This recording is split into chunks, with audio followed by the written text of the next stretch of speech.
Some girls are born to fit in.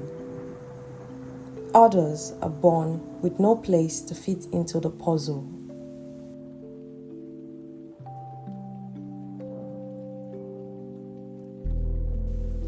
Ladi was born in a village, tucked deep within the dry, cracking heart of Sokoto, during the season when millet rustled in the wind like paper, and gossip drifted thicker than harmattan dust.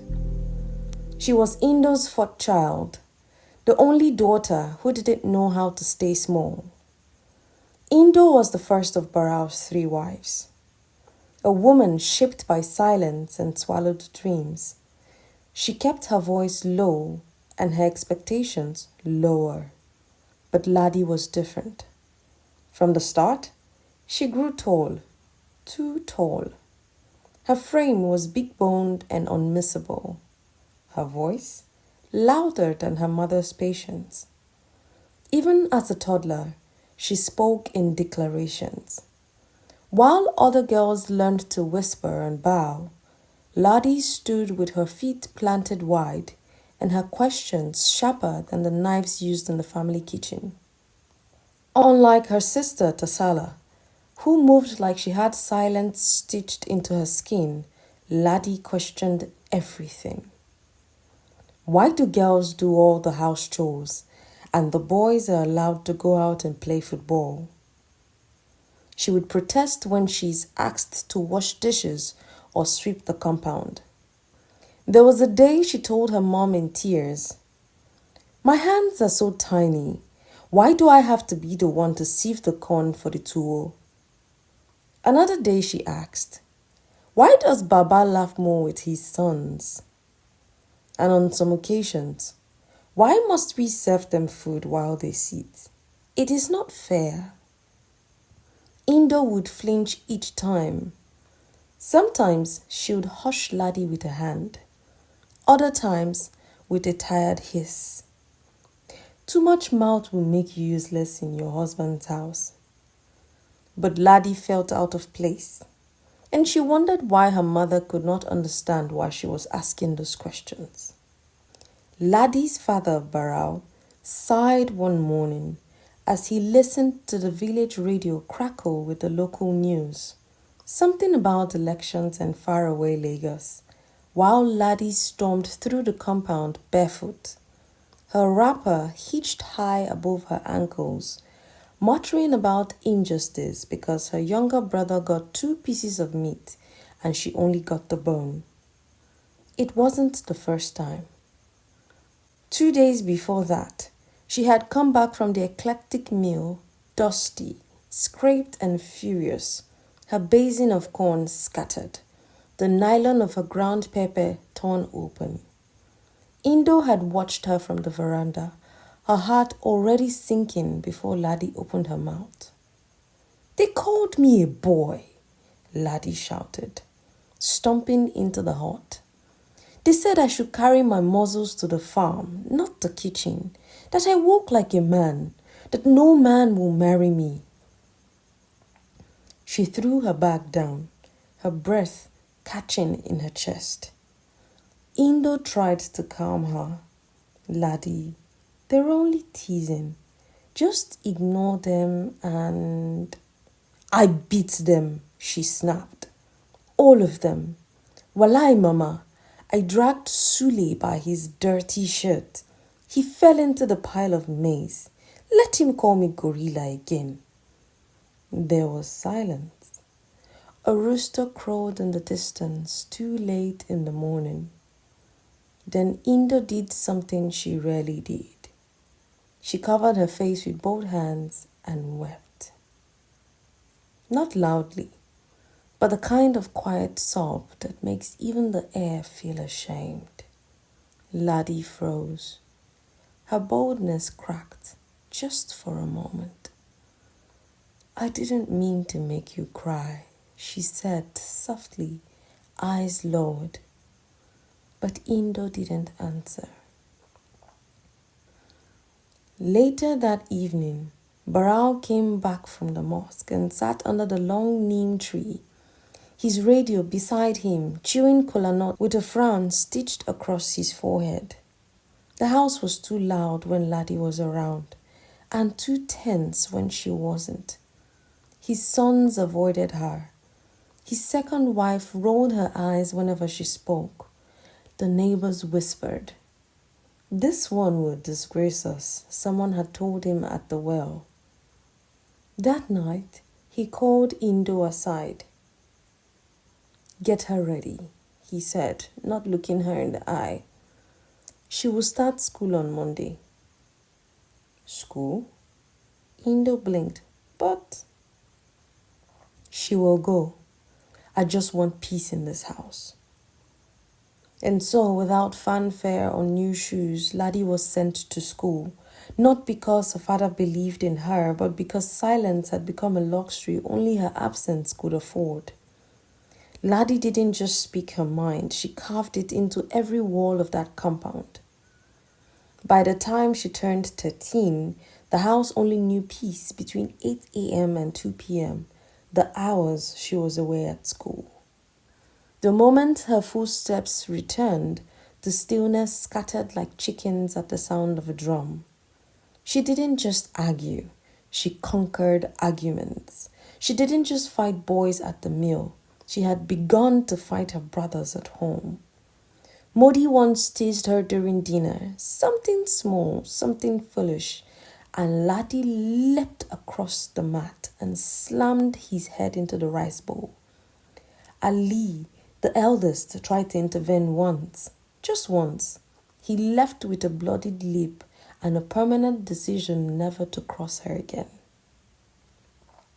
Even the neighbors knew. Don't provoke that Baral girl, they would whisper. She fights like a boy with nothing to lose. And so people avoided her. The way one avoids a pot that boils too fast, too loud, and too hot. Only Tasala, her elder sister, remained calm in the storm. Gentle Tasala, the girl with downcast eyes and footsteps as light as regret. She spoke rarely, and when she did, her voice barely rippled the air. She was everything Ladi wasn't, and that made them inseparable. Because where Tasala hid, Ladi attacked. Where Tasala blinked, Ladi burned. On more than one occasion, Ladi beat up boys who mocked Tasala's quietness. Once, she even chased a married man who had dared to touch her sister's wrist at the borehole, stone in hand, curses flying. He should thank Allah I didn't break his skull, she spat that night. At first, Indo called it loyalty. Then, she called it madness. And Baral, he no longer sighed. He grumbled, loudly, daily, bitterly. By the time Ladi reached JSS3, the same year, Tasala was married off to a bricklayer nearly twice her age. Baral had started calling her spoilt. He said her mouth was sharper than a razor, and her manners had rotted like old groundnut oil. Desperate for a solution, he offered her to an old friend from across the river, a widower who smelled of stale tobacco and snorted when he laughed. A strong girl like that will be useful on the farm, Baral reasoned. But the man looked at Ladi, really looked, and laughed until he wheezed. No, that one has fire in her eyes, he said. She will beat me up.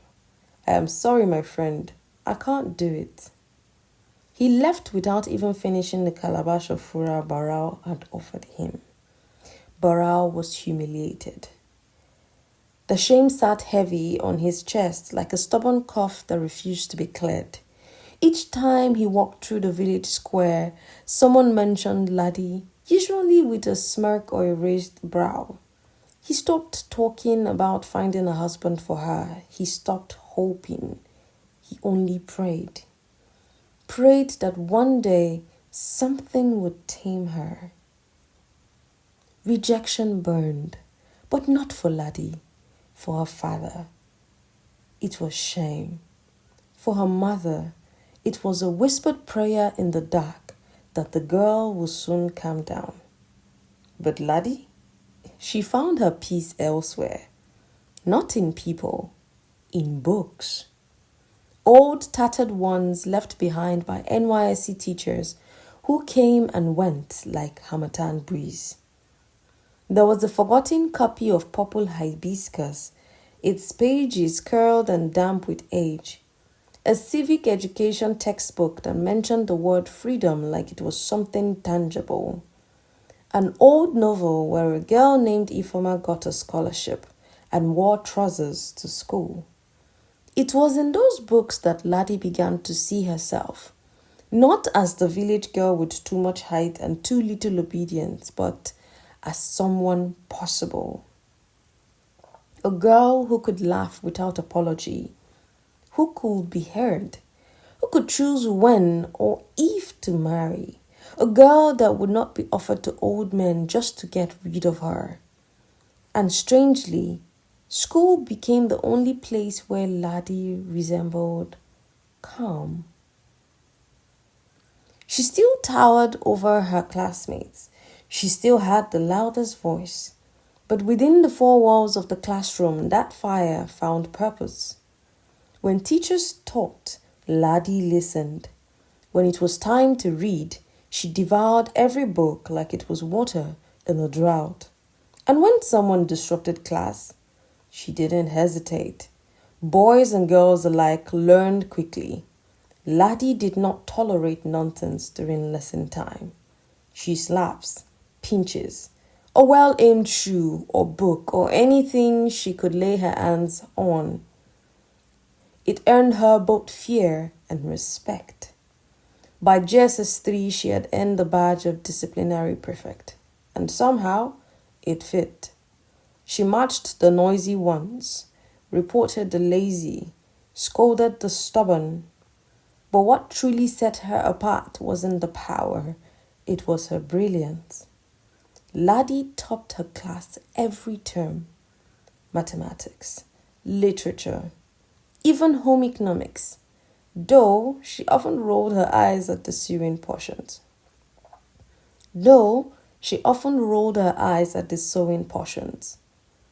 The first time she became best student in her set, she ran home with the result sheet clenched in her hand, dusty feet barely touching the ground, her uniform clinging to her back with sweat and joy. "Mama, Baba, look," she beamed, holding out the paper like a golden trophy. Indo smiled gently, wiped her hands on her paper and pulled her in for a side hug. But Barao barely looked up from his radio. He grunted. "All this book. If only you can calm down, you will find a man to marry you." Just like that, her joy deflated. Not all at once, but like a balloon pressed slowly under a wooden stool. She folded the result sheet and walked away in silence, but she did not cry. The kind that builds walls where bridges could have been. And so, after chores, after being sent to the stream, after being shouted at again for speaking too much, Ladi would find her quiet corner. Behind the firewood shed, or under the neem tree near the broken mortar, anywhere she could disappear. She would pull out a book, frayed at the edges, filled with someone else's forgotten dreams, and vanish into worlds where girls like her didn't have to apologize, where they could lead, where they could win. In those pages, Ladi was free. But books can only protect you for so long, and the real world doesn't always wait politely outside the page. Because one day it came, loud, arrogant, and smelling of sweat and pride. His name was Sarki Tanko, the village wrestler, broad-shouldered, bare-chested, loud-mouthed, a man who could crush sugarcane with his hands, and did, just to prove a point. He was no stranger to attention, but this time he wanted something more than cheers. It started as a joke between him and his friends. Even you, Tanko, can't handle that Barao girl. She will turn you to a houseboy. She is so strong, I am sure she can beat you inside your own compound. He laughed, too loud, then puffed out his chest. Walai, I can tame her. Just give me 1 week. I will marry her and humble her. And just like that, a bet became a proposal. When he approached Barao and asked for Ladi's hand himself, the old man didn't hesitate. He didn't ask questions. He didn't warn him. He didn't care about love. He was elated. Finally, Ladi would become someone else's problem. No more fighting, no more shame, no more rejection. Just a wedding and silence. But not every fire can be tamed. Can Tanko tame Ladi? What happens when fire meets ego? When a girl who never bowed is told she must kneel? When freedom is exchanged for a ring forged in mockery?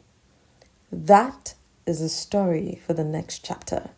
You have been listening to Northern Tales, where the voices of fierce girls and forgotten women rise and roar. If Ladi's story moved you, subscribe to the channel and follow her journey. Every girl deserves to be seen. Every voice deserves to be heard. We'll see you in the next story.